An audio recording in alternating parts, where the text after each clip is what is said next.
Hi friends! Have you ever wanted to make your child's photo into a fantasy fairy using Photoshop?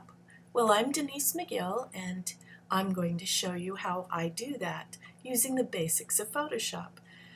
These are some of the little fairies that I have created myself using photos from free sites such as Pixabay and adding a new background, some little sparkles and fairy wings, butterfly wings, dragonfly wings, and the fairy sparkles, the fairy dust really adds to the overall effect. Most of these are children that I know that have agreed to model for me, or my own grandchildren, such as this one. This one's a cousin. I use the quick selection tool.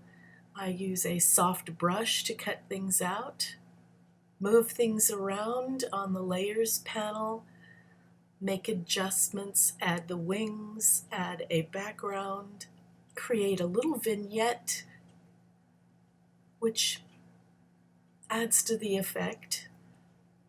With a soft brush I add little sparkles and create an overlay. The overlay just ties everything together and really helps to make it all look like it fits. And that's how I do it, basically. I hope you join me.